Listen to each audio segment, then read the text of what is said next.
Bueno, gracias por compartir este día, esta jornada con nosotros.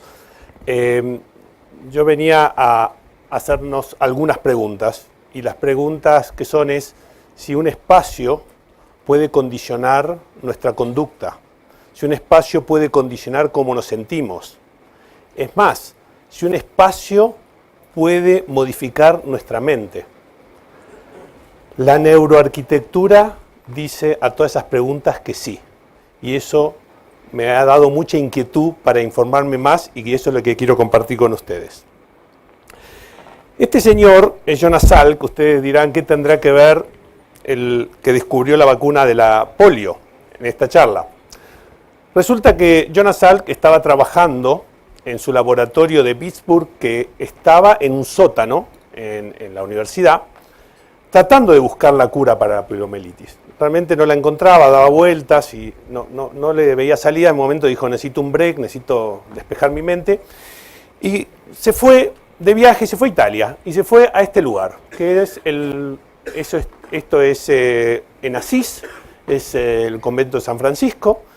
Y ahí dijo, voy a relajarme, a pensar, y mientras estaba paseando y disfrutando de los amplios claustros y de la luz y del verde, rápidamente las ideas empezaron a fluir y volvió a San Francisco ya con el método para ver cómo iba a desarrollar, y finalmente logró desarrollar la vacuna. Entonces, llegó con la total convicción de que el lugar lo había destrabado, lo había desbloqueado. A tal punto fue su convicción que lo llamó a Louis Kahn, que era muy amigo de él, y le dijo, ¿sabes qué? Estoy convencido de que necesitamos un lugar nuevo para trabajar. Y Louis Kahn le diseñó, a partir de ciertos principios que fueron desarrollando conjuntamente con los científicos, los mismos del instituto con las que trabajaba Salk, en este edificio, que está considerado el primer edificio desarrollado bajo las normas de la neuroarquitectura.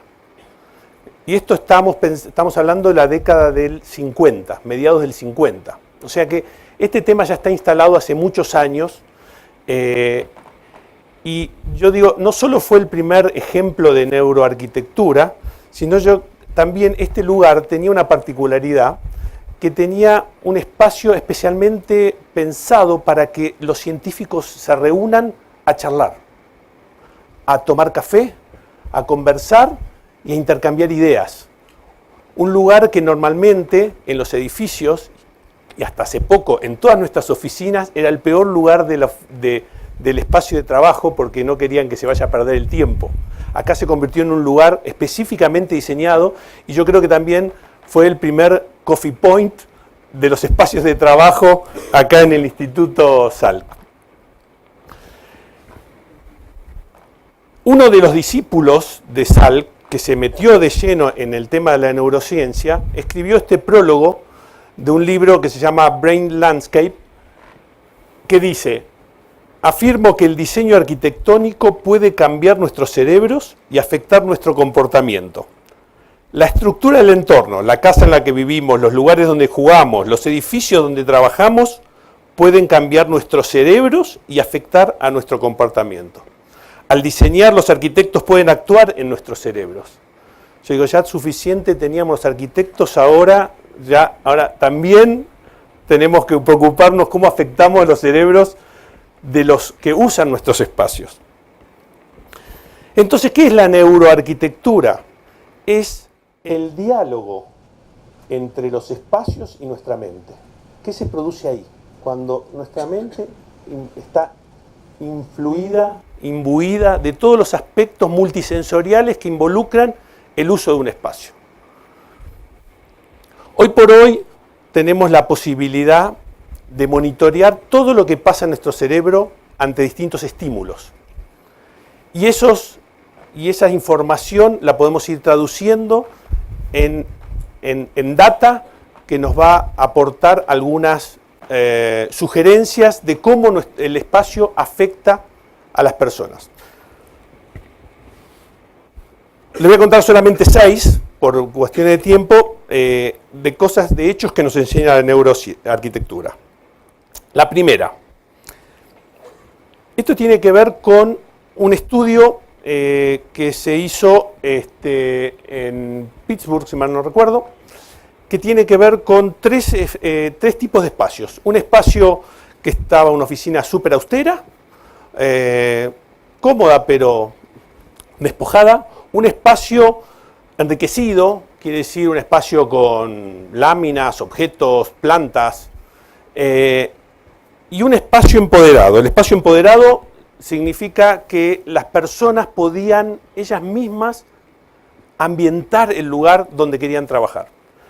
El resultado de este estudio arrojó que, como lo ven ahí, la productividad de esas personas mejoró hasta un 32% a medida que iban pasando estos estadios desde una oficina austera a una oficina enriquecida y hasta una empoderada, donde la persona sintió que tenía control sobre el lugar.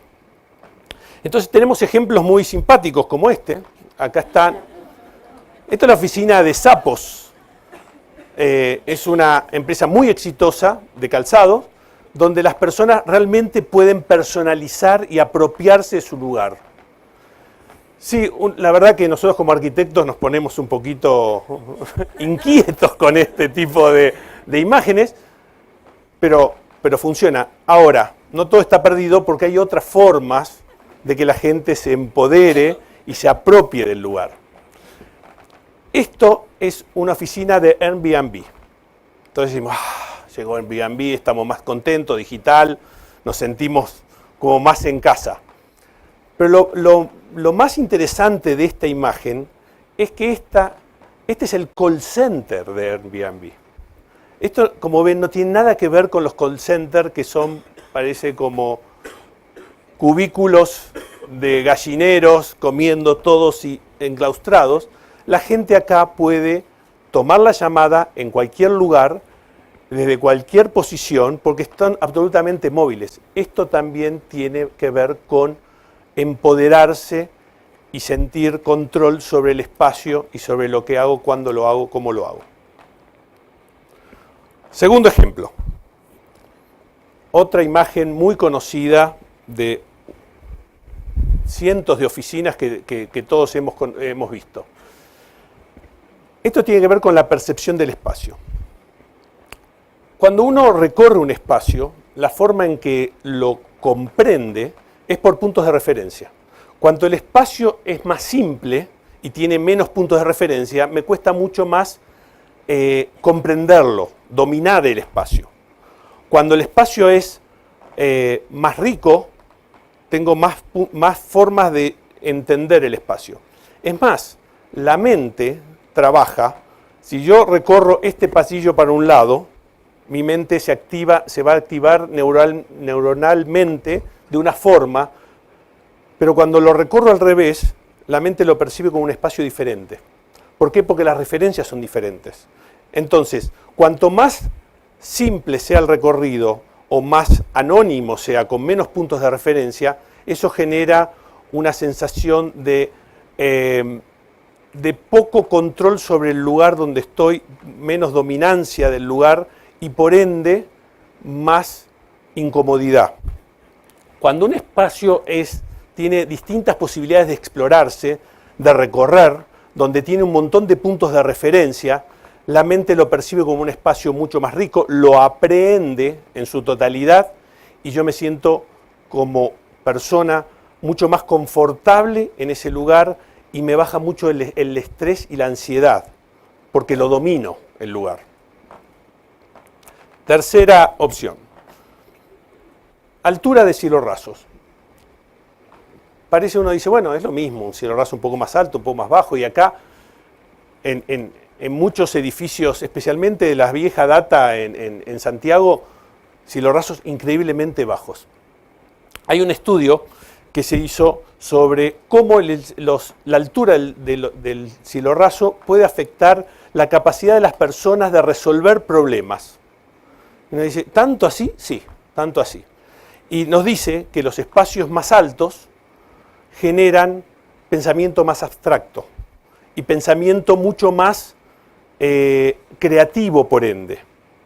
Mientras que los lugares más bajos, más acotados, son especiales para las tareas de concentración, las que necesitan foco.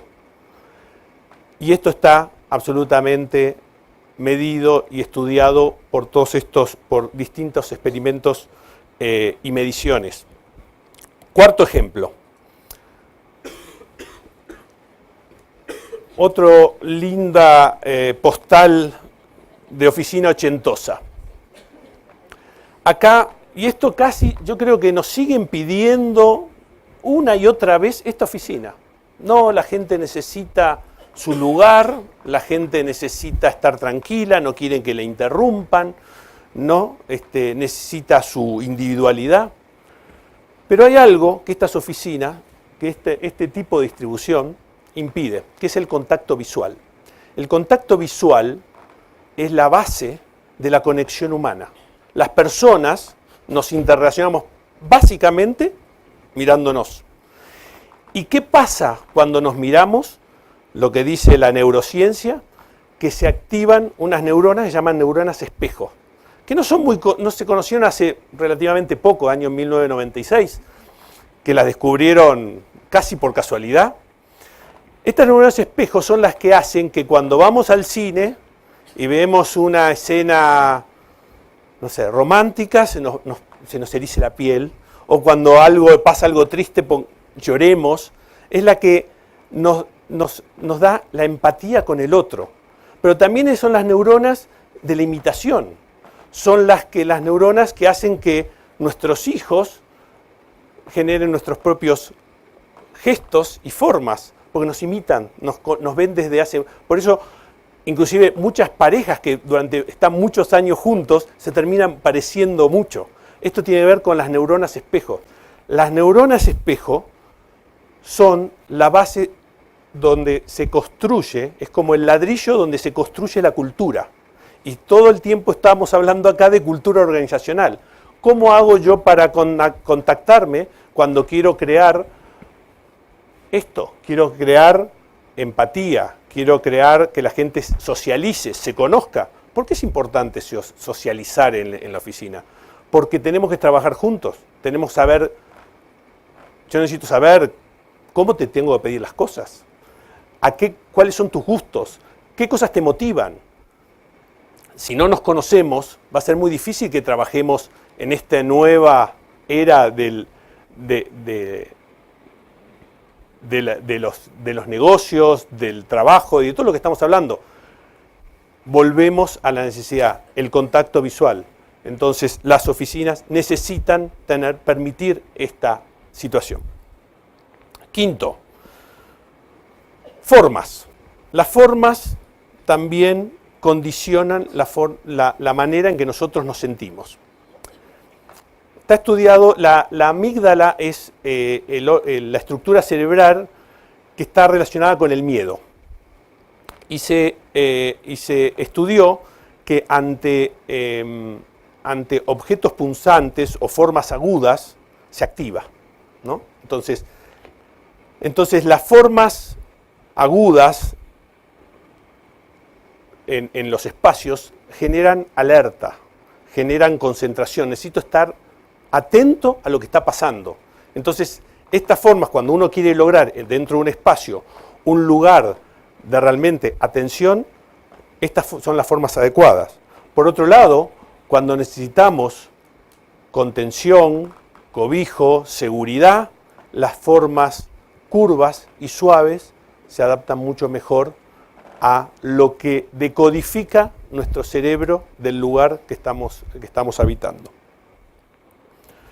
Sexta y última.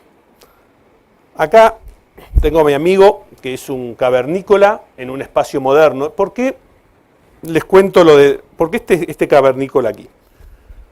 Nosotros, a pesar de que estamos hablando de la digitalización, estamos hablando de los millennials, los nativos digitales, y por más que hablemos de todo lo que está viniendo, en nuestra naturaleza básica seguimos siendo nerdentales, seguimos siendo hombres primitivos. ¿Por qué?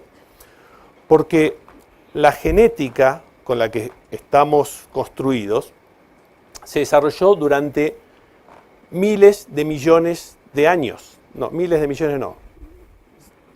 Algunos par de miles de millones de años. No sé si tanto, me exageré. Depende de cuándo date hay muchas teorías. Hay desde 6.000 millones hasta 2.000 millones, pero son unos cuantos miles. Pero, ¿en qué momento nosotros como seres humanos, como criaturas vivientes, pasamos a pasar desde un ambiente natural, donde vivíamos corriendo jabalíes, recolectando en el campo, a meternos todo el día en un espacio artificial? A partir de la Revolución Industrial, esto fue hace 200 años. 200 años en la evolución genética es nada, absolutamente nada. Es casi una micromilésima de segundo que no, lo que hace es que nuestro organismo todavía, nuestra genética, no se adaptó a esa evolución, porque esa evolución ha venido siendo muy rápida y cada vez es más rápida. Pero sí nuestro cuerpo siente el impacto. Cuando hablamos de estrés, que era uno de los temas de Eva, uno de los temas del estrés es el confinamiento en espacios artificiales. Es el sedentarismo, es uno de los temas de estrés. Es el no ver la luz del día. Entonces, seguimos siendo primitivos en nuestra estructura. Por eso debemos tener algunos trucos dentro de la arquitectura. No vamos a ir a todos a trabajar al campo, porque es un incordio, pero sí podemos tener algunos truquitos para traer la naturaleza, el ambiente natural hacia las oficinas. Y lo podemos hacer ¿cómo? Con formas naturales, patrones naturales, vista al horizonte, interactuar con la luz del día a la noche que regula nuestros ciclos circadianos, que nos hace activar o desactivar, los colores, las texturas, todo lo que nos remita a ambiente natural, baja el estrés y mejora el rendimiento de las personas y sus capacidades cognitivas. Esto es un ejemplo más de eso. Acá les voy a mostrar un video de dos proyectos que están unidos. Uno es un proyecto de Museo de Ciencias Naturales de Shanghái, donde acá que se quería celebrar la vida, justamente es el Museo de Ciencias Naturales. Y a continuación van a ver el Museo del Judaísmo en Berlín, donde lo que se quería mostrar significar el vacío y la ausencia. Yo creo que son buenos ejemplos para ver cómo la arquitectura en sí misma está mandando estos mensajes. Ustedes juzguen si realmente es así o no. Yo creo que son buenos ejemplos. Hay una anécdota con el Museo de Judío de Berlín, que cuando se inauguró, todavía no se habían puesto de acuerdo el comité qué iban a poner adentro. O sea, todavía habían construido el edificio, se lo habían encargado a Daniel Libeskind, y en un momento la comunidad empezó a presionar, diciendo, bueno, ¿cuándo lo van a abrir? ¿Cuándo lo van a abrir? Finalmente, no se podía, bueno, abrámoslo. Y fue un éxito. Fue un éxito, ¿por qué? Porque el continente era el contenido. Porque lo quería transmitir y el sentido del museo estaba representado no por las cosas que iban a poner adentro, sino por la arquitectura misma. Por eso me gustó como ejemplo. En definitiva, como dice Tadabando, la arquitectura solo se considera completa con la intervención del ser humano que la experimenta, si no, no tiene sentido. Yo creo que con la información que nos brinda la neurociencia, seguramente vamos a estar en condiciones de hacer una mejor arquitectura, en definitiva, una arquitectura más humana. Muchas gracias, espero que les haya entretenido.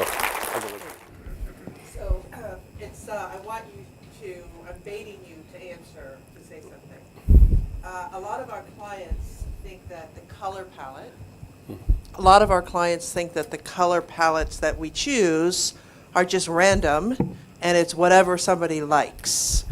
And I don't mean to be disrespectful, but you're not hiring me to do what you like. That's why you have a house. Go do whatever you like at your house.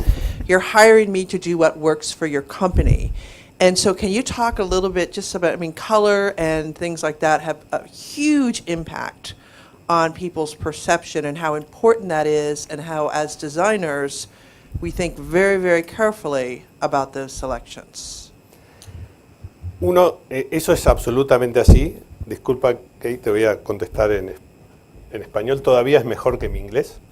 Hay un error absoluto que cometen las empresas una y otra vez. Dicen, mi logo es rojo. Quiero mi oficina roja. ¿Pero qué tiene que ver el rojo? No, es que eso es corporativo.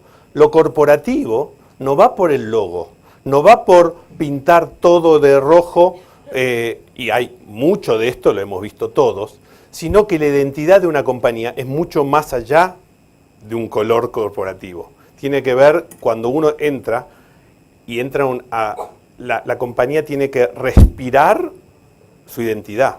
No tienen que ser, y no por sus carteles, dice, estos son nuestros valores, esta es nuestra visión, sino que todo eso tiene que estar absolutamente implícito. Para mí, la oficina, el espacio de trabajo, es como un cartel publicitario pero tridimensional donde usamos y que ahí se palpa a cada momento cuál es la cultura de esa compañía y su misión en la compañía, y no el color en la pared o en la alfombra, o el logo en el tapete que uno llega y lo pisa. Lo primero que hace es pisar el logo, ¿no?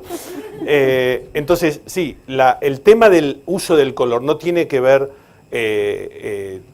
impacta mucho en cómo se sienten las personas, y también hay estudios, yo nombré solamente 6, estudios sobre cómo los distintos colores impactan en cómo las personas se sienten, cuáles las activas, obviamente cuáles las relajan, cuáles son más motivantes. Entonces, y claramente tiene que haber distintos colores para distintas actividades, no todo tiene que ser blanco, inclusive, o blanco, rojo, lo que sea.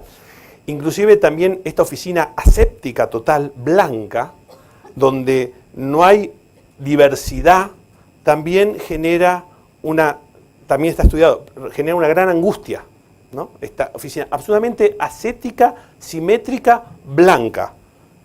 Tampoco es bueno. La diversidad, los varios usos de colores, no te voy a explicar a vos que sos experta en eso, pero es lo que tratamos de inculcar a los clientes que vienen con la fórmula de pintemos la oficina de rojo, que es nuestro logo, ¿no? Neurodiversity. So, especially in Europe, there's a heightened awareness of people with ADHD and sensitivity. Sorry, so neurodiversity. There's a heightened awareness right now going on in Europe about people that have ADHD or super sensitive or, light sensitivity, etc. And I think there is a day of reckoning coming, because a lot of the spaces that we're putting people in can cause stress. Yeah. But like in the US, that is covered. If you have a disability, if you have ADHD, it's covered under the Disability Act, and you can go to your employer and say, I have a neurological issue, you need to accommodate me. So how are you all seeing that here in this region, and what do you think is coming on that front? Bueno, en general, yo creo que en muchos de nuestros países en Latinoamérica, no tanto por Chile, que ha tenido un crecimiento sostenido en los últimos 20 años, pero en general en la mayoría de los países de Latinoamérica, donde hemos pasado por muchas crisis y muy severas, la gente todavía está muy preocupado por conservar su trabajo. Antes de, me tienen que resolver este problema, porque si yo me levanto y voy a decirle, tengo un problema, ustedes me tienen que resolver, te muestran la puerta y te mandan a tu casa y llaman a otro que no tenga tanta sensibilidad.